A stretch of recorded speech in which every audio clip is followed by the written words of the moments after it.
A great man once said, "It's over.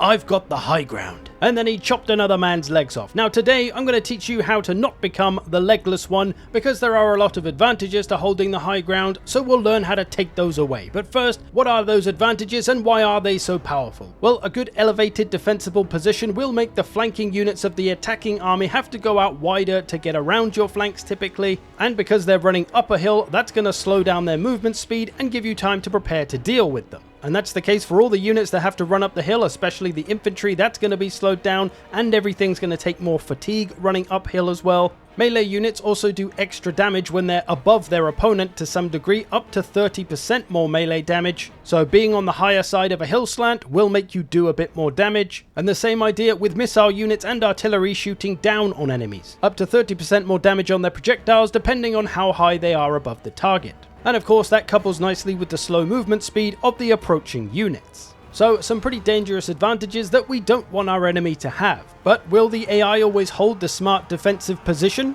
Well, to answer this we need to understand how the AI generally works in campaign battles. You see, every battle has an attacker and a defender. When you are the one that attacks the enemy army, that makes you the attacker and the enemy the defender, obviously. And when the enemy attacks you, that makes them the attacker and you the defender. The reason this is important is because different maps will offer you different deployment positions depending on if you're the attacker or the defender. So Kislev here, they've got the high ground, they've got a nice defensive position, they've got some artillery, a lot of missiles, so they could just sit up here and absolutely hammer me until I have to come up there and get them. Because I'm the greenskins, I don't have any artillery, I've got no choice but to go up that hill. Or do I?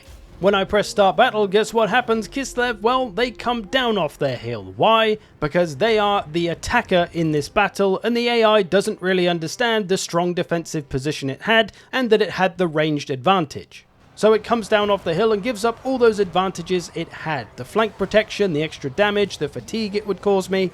And in the opposite way here, here's a vampire army that has no ranged or artillery, so there's nothing else it can really do but attack me, yet here it is sat here doing nothing, even though me as the ogres I do have some range, so I'm going to be able to hit them first before they come after me, so there's really no point in them sitting there. But why are they? Well, it's because the AI only really obeys one master, the one that all of our lives revolve around, the one that will send us to our graves. It is, of course, Father Time, also known as the clock. Now, the reason for these silly two behaviors by the AI is purely because they're adhering to the clock. You see, when you're the attacker, you will lose the battle if the clock runs out. So the AI here is actually making the smart decision because it can just sit there for an hour if it wants and it will win at the end of it. Because it is the defender. The defender wins when the clock runs out. So that's also why this Kislev army came running down off the hill, is because that hill is actually the attacker's position and they are the attacking army in this battle, so they are obeying the clock because they don't want to lose by the time running out, so they're just getting on with it. So the issue here is that the AI doesn't understand how much time it actually has, so it doesn't know how to utilize it. Obviously, the best thing to actually do would be to hold that high ground, use the position, try to bait me into coming to get them, maybe with their artillery, maybe with some magic, and if that didn't work maybe about half an hour in, then yeah, they'd have to come down and get me. So that's a loose rule the AI follows. Sometimes you will find attacking armies that do sit back for a little bit first. I think there's maybe something to do with the power of the two armies that will cause an attacking army to just defend for a bit. Not entirely sure, but basically don't always 100% expect this to be how the AI operates. It's a weird motherfucker. And that brings us to the problem of this video then. What do you do when the AI is the defender and they have the strong defensive position? That's usually where the trouble starts. They've got artillery, they've got missiles. If you run up this hill, it's going to really get you messed up before you've even reached the battle. So how can we take away this advantage and get them down off that damn hill? Well, it's actually pretty simple. Damage. You just need to damage the enemy army a little bit and then they'll come running after you and basically turn into the attacker. And there's many different ways to do this. Here you can see I'm using magic. I've used 2 brain bursters on 2 units of blade singers, and that's enough to piss the enemy AI off, and they're gonna come down off the hill and get me. So now I've essentially made them switch roles from being the defender to now being the attacker, and I can be the defender if I want, or I can attack as well. But moving up a caster can be a bit risky. If the enemy has artillery or long-range missiles, you might take some damage. It's usually worth it though, because the caster is going to take less damage than your entire army will trying to run up that hill and getting blasted. And here I'm able to use a purple sun on these Swordmasters of Hoeth. Obviously some spells have a longer range, so they can be good for this kind of thing, whereas shorter range spells that mean you need to get really close to use them might not really be a good option. Here my caster's retreating after this one spell, but that's been enough to pull the enemy down off the hill, and now they're going to come and get me. Again, just allowing us to take away their advantages and fight them on more of an even playing field. So that's a good option if you've got a caster. If you don't, artillery is probably actually the safest choice because it's got the longest range. You can hit enemies when they can't hit you unless they've got artillery as well. But this is a great way if you just have one piece of artillery in your army that can be there largely for this very situation. It can be very useful. Sometimes though, if the enemy has artillery, this can be difficult to pull off. If the enemy has longer range than you especially, they might be able to take out your artillery before it can really do anything, which is why positioning off to one side can be effective. Here, I'm right over the side, this artillery isn't looking at me, and I can just hit the edge of the enemy army. Doesn't really matter what unit we hit, rather more expensive ones of course, but anything will do. Just get a bit of damage on some enemy units, and then they'll come rushing after you. But what if we don't have artillery or magic? Well, skirmish cav is another good option. These can push up by themselves and usually look after themselves, and they can just look for the edge of the army and try to just take some shots at something. Again, missiles can be a problem though. They might be able to outrange the skirmishers and shoot them, which is what's happening here, but you can still try to move up. There's a cav on the edge there that's lightly armored. That's a good target for some damage from my skirmish cav. Even though it's a bit risky, we might take some damage in return from their missiles, but as you can see here, we've actually managed to bait this cavalry away from the rest of its army, which means we can shoot it while we run away, and as you can see, that is eventually going to cause the entire enemy army now to come down off their hill and come and get us. Plus, we've pulled this enemy unit into 2 units of our cavalry, so we're going to completely get rid of it as well, so that's worked out even better. And again, even a single unit of skirmish cav can pull this off, as I'm doing here. These slayers trying to chase my skirmish cav. The rest of the army currently sat there, but as we damage these slayers, that's going to be the damage we need to make the AI go, oh, we're losing the battle, we better get moving, and then they'll start rushing forward and becoming the attacker. Which in this case, for our very aggressive faction of Slaanesh against the very defensive dwarfs, this is actually almost essential to be able to pull off a good victory. So I'd say those are the main 3 best ways: magic, artillery, or skirmish cav.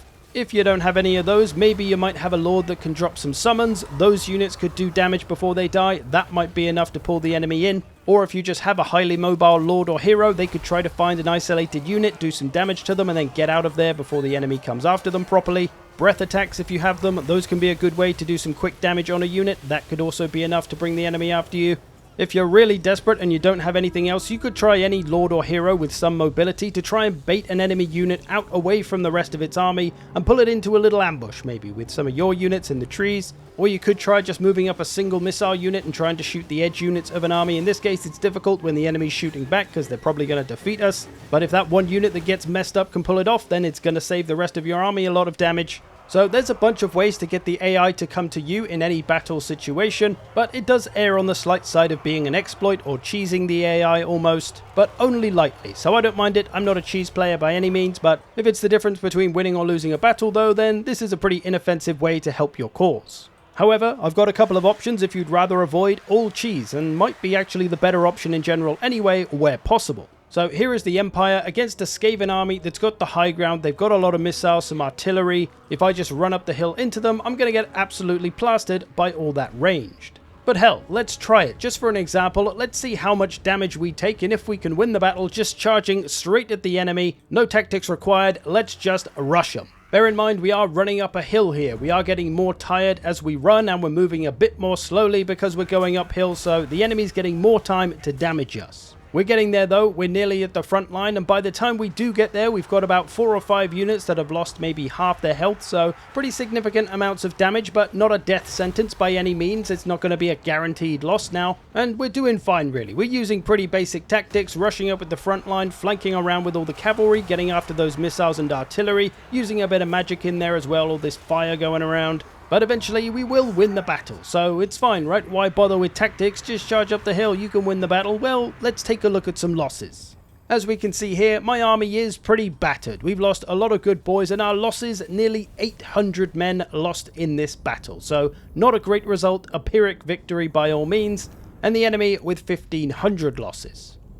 Now let's run this again, but this time we're going to check out the enemy artillery and see what their longest range is. It's of course the Plague Claw Catapult, which comes out to here. As you can see, I'm currently out of range, so I'm fine. Now this map is pretty huge and we've got a lot of room to maneuver. and as we can see, there is actually high ground above the enemy. They're not on the highest point. So you can see where this is going. We're going up there. It's going to take a while. It's going to take a few minutes. You're going to need some patience. You can go in fast forward, run your little ass up there, making sure you still stay out of that enemy artillery range, of course, and your boys, they are going to get tired. So when you get to the top, best to stand still for a minute or two to allow them to get back to fresh. So what we've done here in this battle is looked for a part of the terrain that we could either get on an even playing field with the enemy, or in this case, take a better one than they have. And I'm going to be able to get some good defensive positions here too. There's some choke points I can make use of. My outriders here can make some splody rats with their grenade launchers from above. The height there is probably giving them that 30% damage boost as well. And we're pretty much doing the same thing as the last battle though, just attacking with our frontline units, just in more defensive positions, still flanking around with the cavalry, using some fire magic. And once again, we are going to be able to beat the enemy. But the difference in my army is huge. Look how much healthier my army is this time. Only 245 losses. And still the 1500 losses for the Skaven. So the difference is huge, just with a little bit of positioning and tactics, but also taking away those high ground advantages from the Skaven, we're able to get a significantly better result. So one way to beat the enemy high ground is to try and get on the same height ground as them, or even higher if you can. Of course, this is going to be entirely map dependent though, if you're going to have the room and space and potentially spot to do it. Here you can see I can just about do it on the edge of this mountain. It's going to take some time to run over there. We're going to get tired, but we've also got time to rest. The enemy wood elves don't have any artillery, so we've got plenty of time. And then when we're ready, we'll get after them and fight them on a much more even playing field for either hopefully a win rather than a loss, or just a better win than we could have otherwise. Like I say though, in some cases, in this Beastmen versus Dwarf situation, this hill, there isn't really anywhere you can get on the same level as them, so you can't really do that here. It is very map dependent. And lastly, the only other option if you can't do that is to maybe just pick a side of the enemy army and come in from that side. If you can leave a few units over wide just to make the enemy army not rotate to face your main army, and then you can just start at one edge of the army and sweep your way across, making a few units deal with your entire army as you go across and kind of munch your way through the enemy army. Again, it's not going to work every time. The map may not work for it, but it's also an option if you've got no other. But there we go, many ways you can beat a hill defense. I hope you've enjoyed this. Thanks for watching. Do check out the Patreon and YouTube memberships if you wish to support the channel. Otherwise, I will see you in Civ.